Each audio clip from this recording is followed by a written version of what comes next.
Ladies and gentlemen, good day and welcome to the first quarter FY26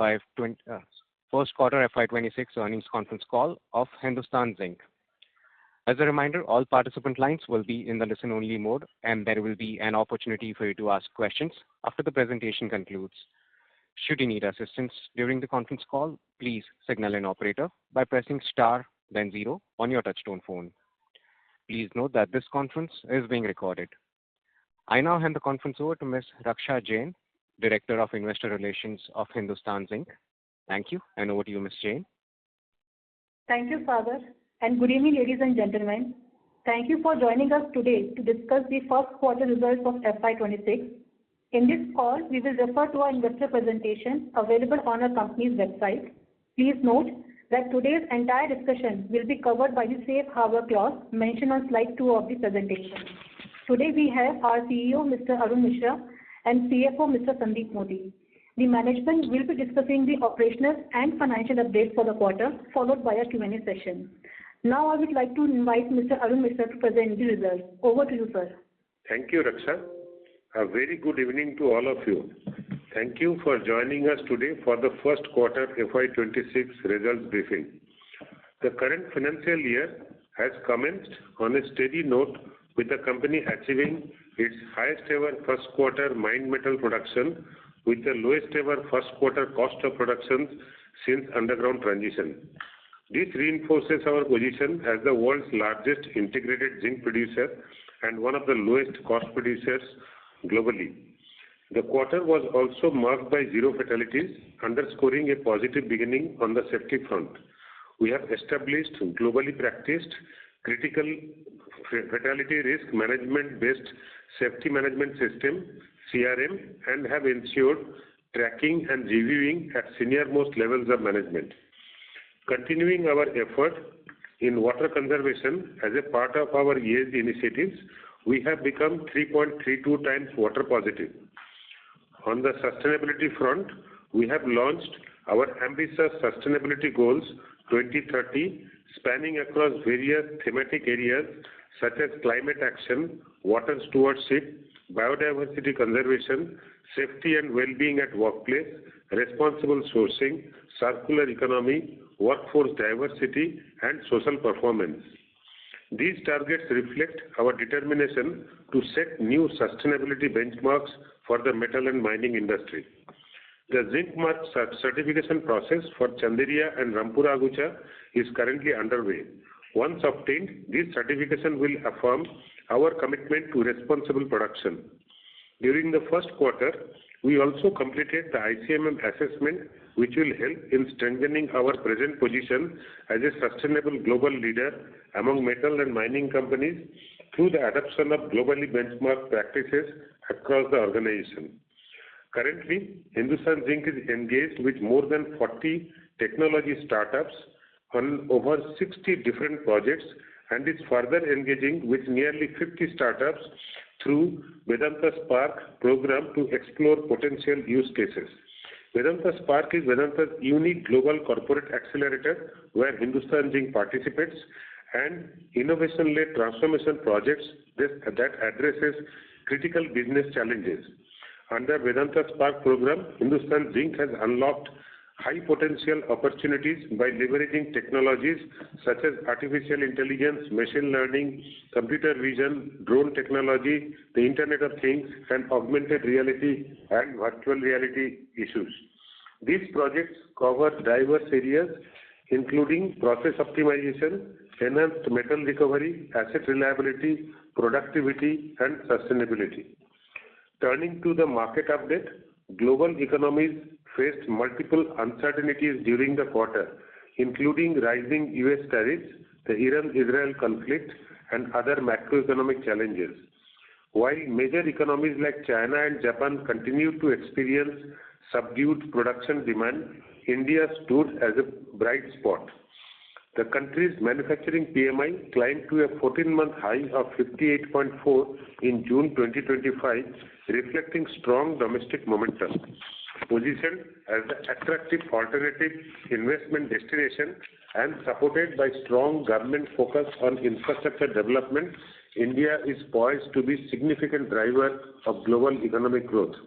During the quarter, zinc and lead prices softened amid prevailing global headwinds. However, both metals saw a swift recovery, closing the quarter at $2,764 and $2,025 per ton respectively. Silver, on the other hand, recorded a strong performance with prices surging 17% year-on-year, even currently running over $37 per troy ounce, creating new all-time high levels. This rally was driven by heightened industrial demand and silver's appeal as a safe haven asset. Looking ahead, zinc and lead prices are expected to remain resilient near current levels, while silver prices are likely to stay buoyant in the coming quarters. Moving to quarter performance, as I have already mentioned, the quarter witnessed highest ever first quarter mined metal production of 265,000 tons, with the lowest ever first quarter cost of production since underground transition. This drives our profit after tax for the quarter to rupees 2,234 crores, despite the softened output commodity prices. Our zinc alloy plant also clocked a record quarterly production of 5,000 tons, taking the overall value-added product portfolio to around 24%. During the quarter, our refined metal production stood at 250,000 tons, in line with the plant availability and impacted by ongoing maintenance activities. We recorded $1,010 per ton of zinc cost of production during the quarter, lowest quarter one figure since underground transition. The reduced cost of production is driven by better mine grades, high renewable energy usage, increased domestic coal consumption, better byproduct realization, and softened input commodity prices. Our sellable silver production during the quarter stood at 149 metric ton, and our precious metal portfolio continues to contribute significantly to the overall profitability of roughly around 41% during the quarter. As the company progresses with multiple growth projects, commissioning activities for the new 160,000 tons per annum roaster at Debari have commenced and is expected to be commissioned by mid of quarter 2, and we will complete all our debottlenecking activities in smelter well before the scheduled timeline in quarter 2, starting from August at Dariba, followed by Chanderia. With these developments, we are confident in achieving the full year guidance as guided earlier. As you already know, in June, our board approved the initial phase of growth plan to double the capacity, where initially we will add 250,000 tons per annum integrated metal capacity with associated mining capabilities with a capital expenditure of around 12,000 crores. The expansion will increase our refined metal capacity to 1.38 million ton per annum and our mining capability to 1.5 million ton per annum. We remain committed to meeting India's rising zinc demand and may announce additional projects over the course of the year. Advancing our vision to become a multi-metal enterprise and becoming a leader in India's strategic mineral ecosystem, I am happy to share that we have secured LOI for all the 3 new critical mineral blocks: potash in Rajasthan with 1,841 hectare block size, rare earth element in Uttar Pradesh with 201 hectare block size, and tungsten in Andhra Pradesh with 308 hectare block size. This is India's time to drive resource nationalism, and we are proud to play a part in it in alignment with our country's goal and critical mineral security.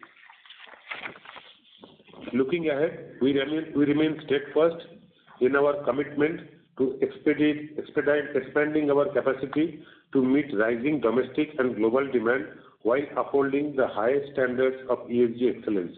Our strategic focus on portfolio diversification, including our strategic entry into critical minerals, continued exploration to sustain long mine life, and investment in innovative technologies will further reinforce our position as a cost leader in the industry. With these priorities at the forefront, we are confident of delivering sustainable growth and creating long-term value for all our stakeholders. With this, I now hand over to Sandeep for an update on the financial performance. Thank you, Mr. Mishra, and very good evening, everyone. Amid the evolving global economic landscape, we have seen a notable decline in LME prices, with zinc down by 7% and lead by 10% YOY.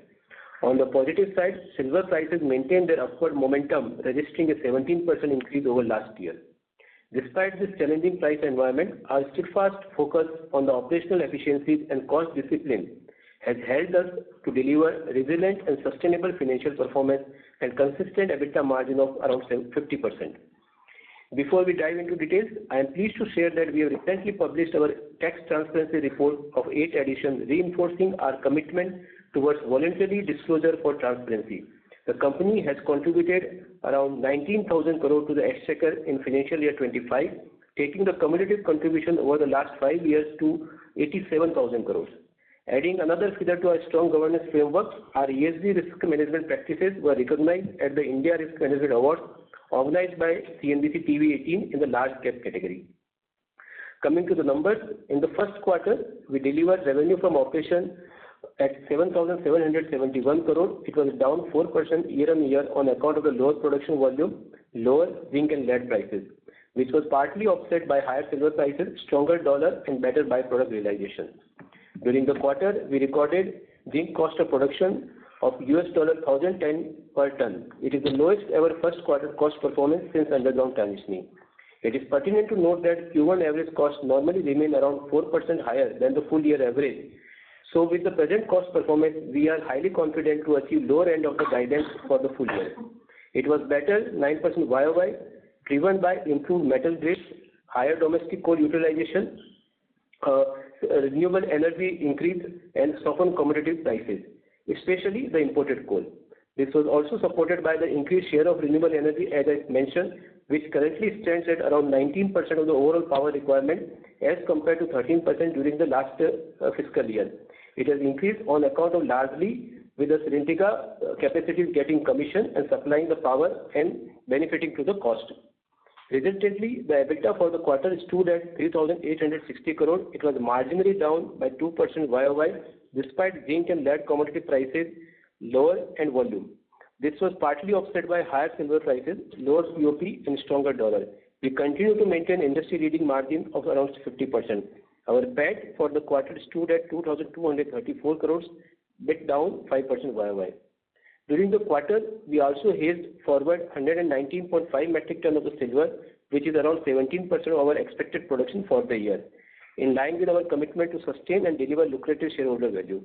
Further, the company also paid rupees 10 per share as the interim dividend, totaling the overall dividend payout during the quarter to 4,225 crore. Looking into the future, the zinc COP is consistently advancing towards our desired target of 1,000 per ton, which we have set for ourselves. With the newly announced 250 KTPA integrated metal capacity expansion, revenue and EBITDA are projected to increase approximately 40,000 crore and 21,000 crore in next 3 to 4 years, respectively. Reiterating from our last investor call, with a pre-growth capex free cash flow generation of around 45 to 50,000 crore and an estimated capex of around 32 to 35,000 crore over the next 5 years, we are comfortably positioned to create long-term shareholder value. In conclusion, what lies ahead is a new beginning for Hindustan Zinc, built on stronger momentum and transformative vision aligned with the priorities of a greener world and a stronger nation. We remain deeply invested in the metal of the future, supported by premium assets and our position as one of the lowest cost producers globally. Our precious metals continue to contribute significantly to our profitability, while our leadership in the domestic zinc market reinforces our competitive strength. With a sharp focus on high IRR projects and disciplined capital allocation, we are committed to delivering sustainable growth and creating long-term value for all our shareholders. With this, I now hand over to operator for the Q&A. Thank you. Thank you very much. We will now begin the question and answer session. Anyone who wishes to ask a question may press star then one on their touchtone phone. If you wish to remove yourself from the question queue, you may press star then two. Participants are requested to use handsets while asking a question. Ladies and gentlemen, we will wait for a moment while the question queue assembles. Our first question comes from the line of Manav Gogia from Yes Securities Limited. Please go ahead. Yeah, hi. Good evening, and thank you so much for the opportunity. So, it was good to see that the zinc COP was on the lower end of the cost guidance, and you have, more or less stated the factors behind the same. I just wanted to have one question on what would be the current renewable power mix in the total energy mix, and what would be our coal mix for the same? So current energy in the overall basket, renewable energy is 19% in our overall total power consumption, compared to the last year around 13%. So overall, remaining 80% is the coal. Yes, and can you give the breakup of the coal mix as well, locally sourced and imported one? So domestic was 55% during the quarter, and 45% was the imported coal. Okay, got it. So my And this was the highest ever domestic coal materialization and utilization. Okay, sure. So my second question is on the silver front. And, Q1 saw lower silver volumes. So I just wanted to know what steps would be taken ahead, for the company to achieve that 700 to 710 tons guidance that was given earlier. So if you look at the silver volume, partly a part of it can be attributed to lower metal production by itself. Since you produce lower metal, so associated silver is also lower. Other part is also in the beginning of the year, the current location in SK mine where we are encountering lower grade of silver in the overall grade. I think the overall grade at Hindustan Zinc level is around 88 ppm, which is lower by about 5 to 10 points compared to what we had same time last year. So this is what is the primary reason. Going forward, we are now, as we said, debottlenecking projects will be over, as I stated in my speech, and also our commissioning of new roaster is expected in the middle of this Q2.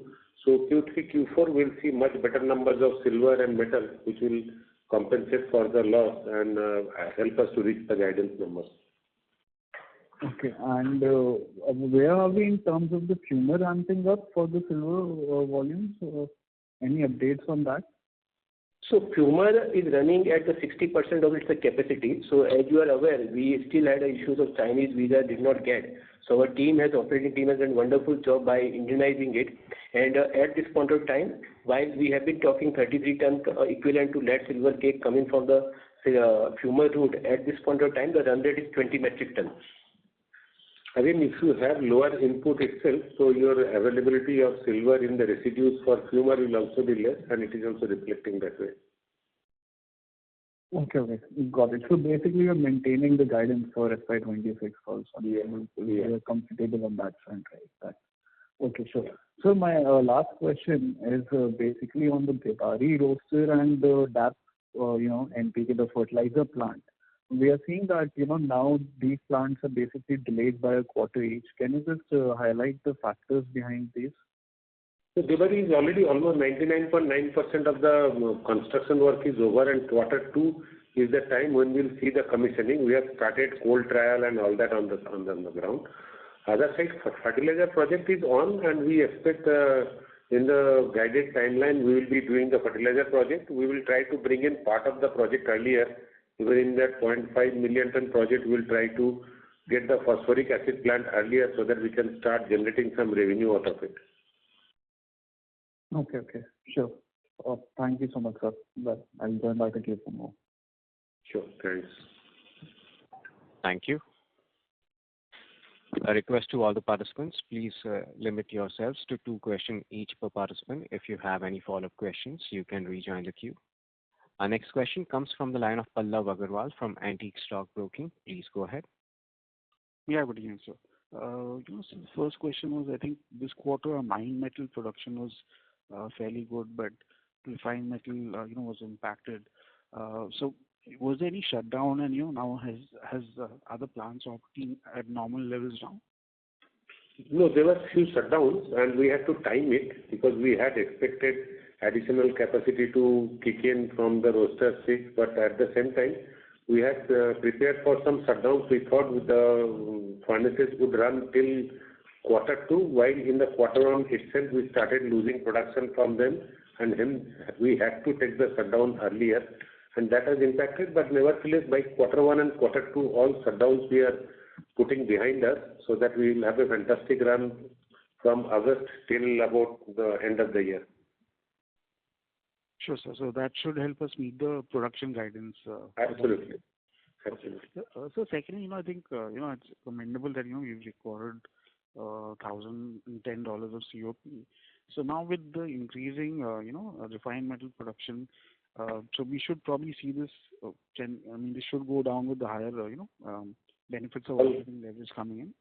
Yeah, all directions are looking like that. So we are also equally enthusiastic as you are, and we hope that renewable power mix will go up, volumes will go up, fixed cost will spread. So we should be going toward, as Sandeep told in his speech itself, our North Star was $1,000 COP, and looks like we are headed that way.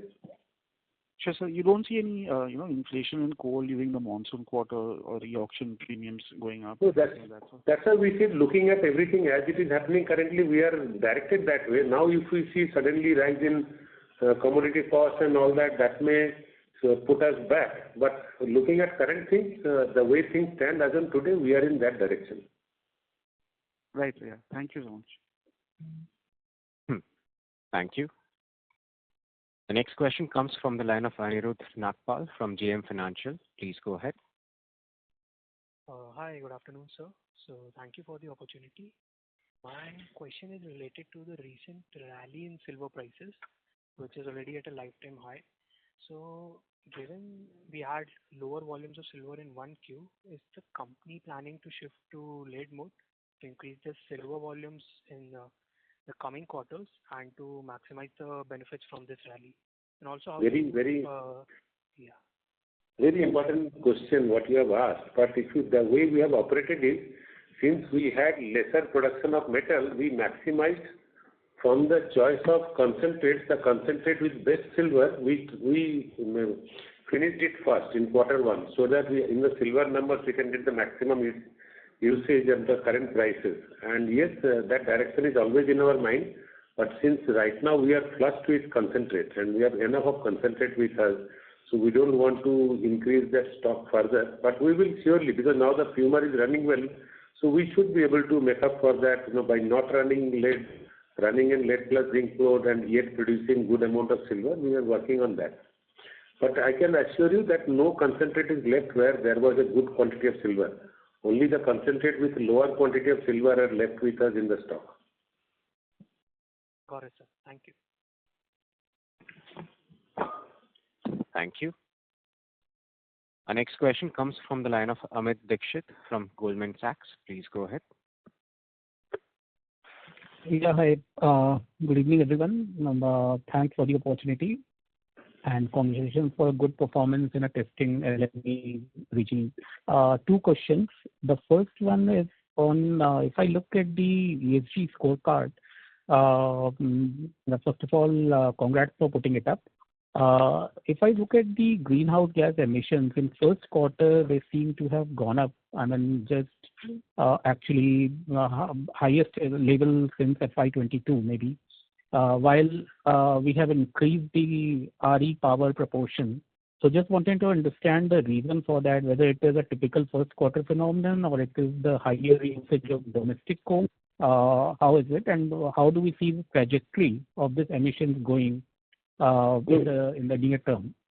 Yeah. So as the Q2, Q3, Q4 pans out, we will have one increase in percentage of renewable power. By September, almost all of wind power will come into the place. So we will have more renewable power in the night time than what we are having now. That is number one point. Number two, yes, we have had lesser production in Q1, which is also impacted on the intensity.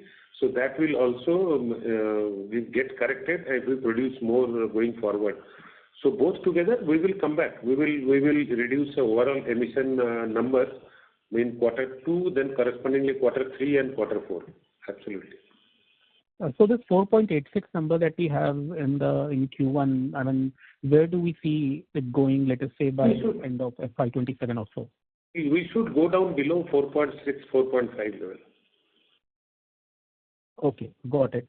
The second question is on the recent LOIs that we have obtained. So for mines, actually, the potash one, are we planning to dovetail it with the fertilizer plant that is stated for commissioning? Yeah. whole basket of diversification from lead zinc silver idea is of course to add more value to the fertilizer business. So if we add that for potash block and we make it diversify into fertilizer, that will help there. Also, we are very upbeat about the block we have got in UP, which will look at rare earth magnet material because it is likely to have monazite, and we should be able to, if exploration proves that we have got enough of reserve and we can crack the technology problem of extracting neodymium from monazite, then yes, we have Hindustan Zinc has again a huge bright spot in the future. So, sir, coming to the two blocks, tungsten and rare earth, have we done any preliminary study over there? Are there any timelines that you would like to give? And what kind of ROE or ROI you can mention we will be looking from these blocks? So first we have to do the exploration itself. There is not much of a data of a proven reserve there. So because it's a very preliminary exploration data that was there for during the auction. So we will have to do full exploration, establish the reserve, then look at the business case and all that. So we are not yet ready with the business case. So we will have to first place order for exploration that we are currently going through. Okay. All right. Got it. Thank you so much and all the best. Thank you. Our next question comes from the line of Sumangal Nevatia from Kotak Securities. Please go ahead.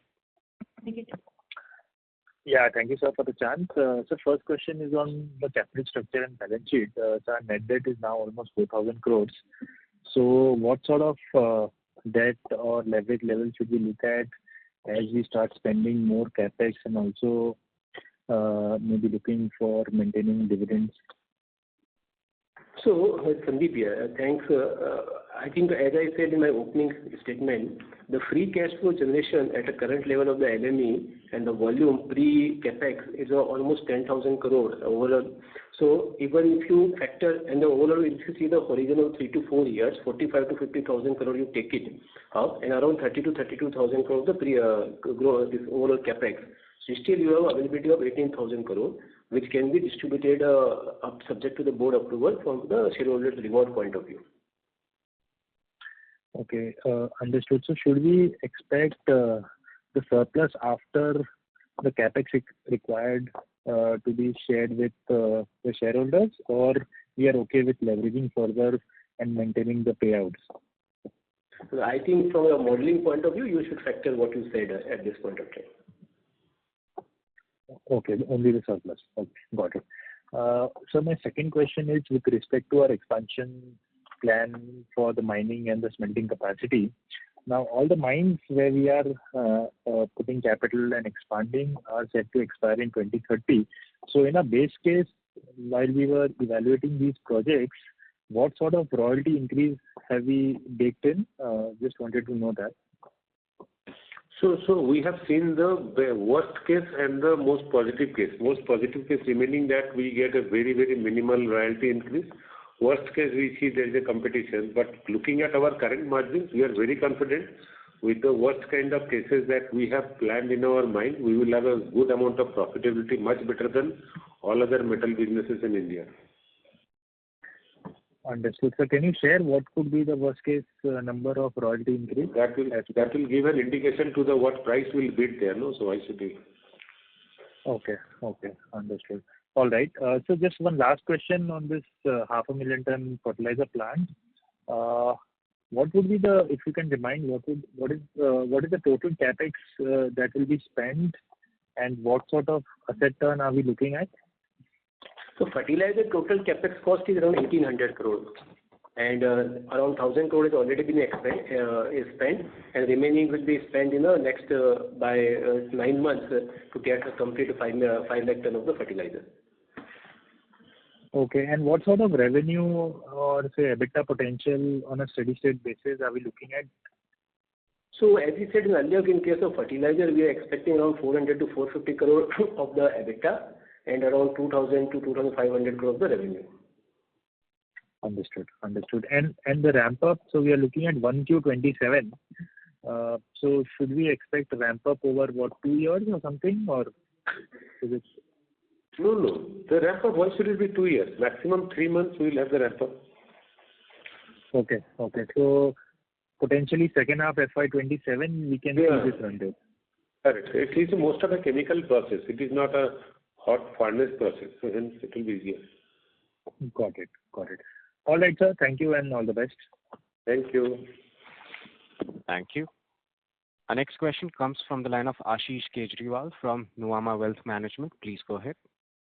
Yeah, hi. Good evening, everyone. Thanks for the opportunity. So, question on our expansion. When will we start ordering our equipment? Because we mentioned earlier that it will take 36 months from the date of ordering. And as well as in last call, we said that we will give some indication of our second phase also. That's my first question. So the last 250,000 tons per annum smelting complex that we have spoken about, for the smelter portion of that, we have already placed order. For the mining portion of it, we will place order in 10-15 days time. And we will do the concentrator. We should be able to place order by August second week. So that is the first phase. Now in the second part, we should be placing all the orders for 2 million ton expansion should be placed by September 30th. Okay. So we have formed up the plan for second phase also. Absolutely. Okay, that's good. Secondly, in terms of this quarter, a couple of data points. One is what's the grade, average grade this quarter versus last quarter? Secondly, power cost, is it possible to share on a per unit basis how it has changed? Because the delta which you are talking about, that 19% renewable versus 13%, it could be maybe because of lower volume. But if you think that we can do 19% for the entire year, then please communicate that also. And thirdly, how much brand fee we have paid in this quarter, because we have increased brand fee to 3% of the revenue versus 2% earlier. And we just want to get more comfort also that whether it's going to change further or not. So I will give the answers on this grade. So grade was 7.53% this quarter compared to the last year quarter one YOY around 7.41%. So there is an improvement in the grade that has also helped into the cost. And in case of the power cost, I think we don't specifically talk about the power cost, but it's lower. So not on account of the renewable energy, it's 19%. Overall, as I said, the power cost is reduced on about 3 reasons. One is the Serentica power is coming better compared to the last year YOY as they are commissioning the facility. Secondly, the imported coal prices being softened. And third, which I talked about, the highest ever domestic coal utilization of 54%. These are the reasons for you can see the power cost is towards the 5 rupees kind of thing. Something like you can model in your numbers in case you wish to. Specifically, I can't quote. Thirdly, about the numbers of the brand fee payment. The brand fee payment of this quarter at the beginning of the year, which goes as per the agreement, has been around 1,060 crore rupees. And this is the number which I talked about. There is no change. There is no change in the any other things in terms of the terms and conditions. So because last year brand fee was 2% of revenue, and which increased to 3% now. And do we envisage that this can sustain at 3% or it can go up to 5% also, because we don't need shareholders' approval? As of now, it will remain at 3% till the end of the contract period.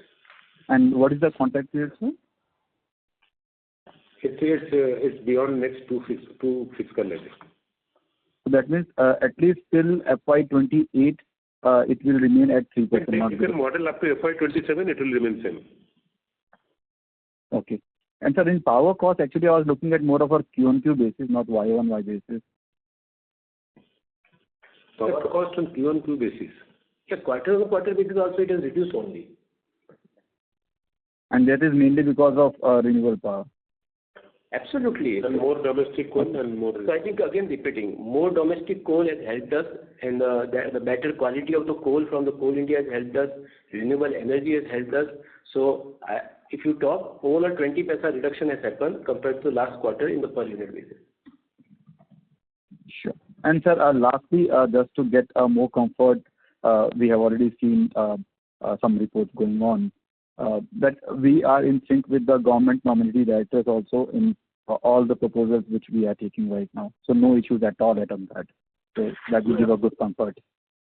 Absolutely. There is only one proposal that the board approved, which is apart from routine business matter, is that expansion program, and everybody is fully supporting expansion of Hindustan Zinc, and the first phase of 250 KTPA has brought in huge enthusiasm, and entire board of directors were happy to see that finally Hindustan Zinc is getting out of comfort zone of 1 million ton plus production every year. That's cool, sir. Thank you so much. That gives the comfort. Thanks. Thank you. We'll take last question from the line of Ritesh Shah from Investec. Please go ahead. Yeah, hi, sir. Thanks for the opportunity. Couple of questions. Sir, first is if you could detail the status on Bamnia Kalan mine, and if you could put in context, basically, if you look at the grades from Rampura, Agucha, SK, RD, it has been deteriorating if you look at the trend line over the last 7 to 10 years. So in the last call, we have given a COP number which is pretty much static. So if you could just marry the two parts to the question and help us understand one is the status and how should one comprehend the COP number. See, practically speaking, overall grade, if you see, as you go down deeper into the mine, there is chances of the grade being worse. But it is a general statement. But then you look at the various patches of the mine, and we have to balance between those patches to ensure that we have a consistent grade, if not better grade overall. And that's a strategic call we take, which part to mine when, depending upon, suppose if I take Q1 last quarter, if you look at that we had a grade which was worse than the grade that we had in Q4.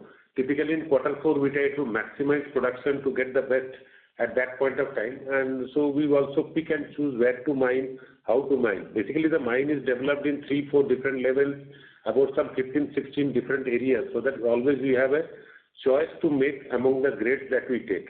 So that stage will continue, but saying that, you will also appreciate Agucha is the best grade, then followed by SK and RD, and then followed by Jawar, which is the worst grade.